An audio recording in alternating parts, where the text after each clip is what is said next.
lot of people have overbearing family members who don't know the true spiritual cosmological laws of respect.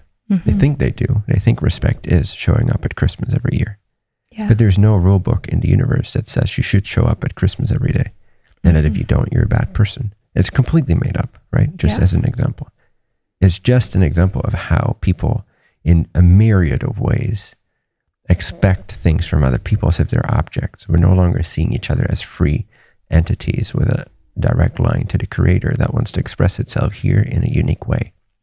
We try to keep each other boxed in as objects that please our sense of insecurity.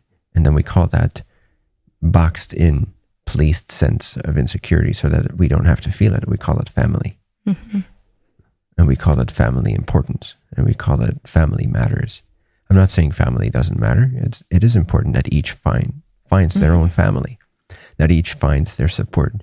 But that doesn't always mean that it's your the parents that you were born to or the family that you were born into. That can change over the years. We are free beings, and that needs to be respected. Yeah. What I think people really want when they feel this sort of negative energy latching onto between them and their family, this sort of toxic relationship, it's not that they want to cut the ties or that they even have to cut the ties, but what they want is they want to know the laws of respect, and they want to be able to teach their family how to respect them. And then if they don't consistently, then it might be time to cut some ties or to block some relationships, or just say like, I'm not going to respond until you demonstrate that you've learned how I wish to be treated and respected, which is not as an object, which is not, as an object. Because really, this cute perspective a lot of people have in traditional 3D reality is that it's respectful. Somehow it's okay, it's justifiable to see your child as an object, or to see your parent as an object, or to see your partner as an object, and that they are somehow your possession. And if they don't behave within a certain paradigm of your expectations, then they are out of line. It's a completely reversed view of the actual spiritual cosmological law of respect, as I pronounce it here today, which is other beings are not an object. You don't own them or possess them. They don't owe you anything. They don't have to meet your standards or expectations. They don't have to fulfill your insecurities dressed up as loving desires for family time. Truth. It's just simple truth. Look at it objectively. Nobody belongs to you. Fact. Deal with it. You might feel insecure. Oh, but then I'm so alone. Oh, but then I won't have this family box. And maybe you won't. Yeah. So that still doesn't change the cosmological law that respect means you honor everyone's own free will to a T. You can suggest, you can ask, but you cannot expect. Right? You can suggest, you can offer, you can share your points of view, you can share your feelings, you can even ask or invite, but you cannot expect. Yeah. And if you expect, and then people behave differently because they have their own choice. That should be respected.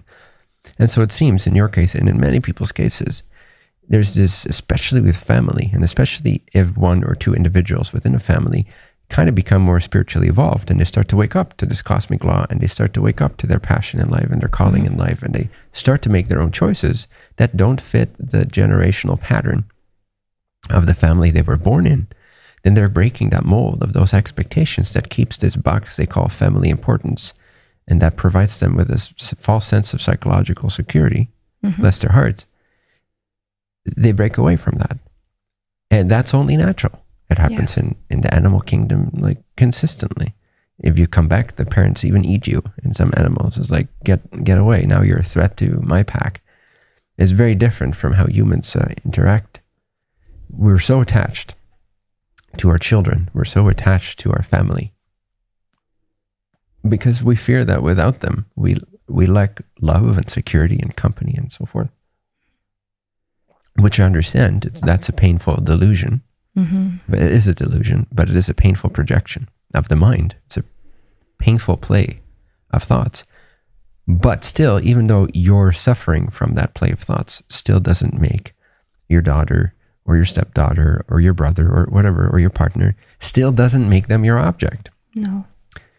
And it seems that you and many other people, and myself in the past included, have tolerated that type of a toxic connection of expectation and playing into those expectations and sacrificing one's own freedom and choices and path and passions for the sake of appeasing people's pain out of love, out of care to some degree, but also for the most part out of fear for perhaps for our own rejection and a fear for wanting to trigger their pain and their insecurity and their loneliness and so forth, and not wanting to be disrespectful. But again, you can't be, cosmologically speaking, disrespectful if you're following your highest alignment. Yeah.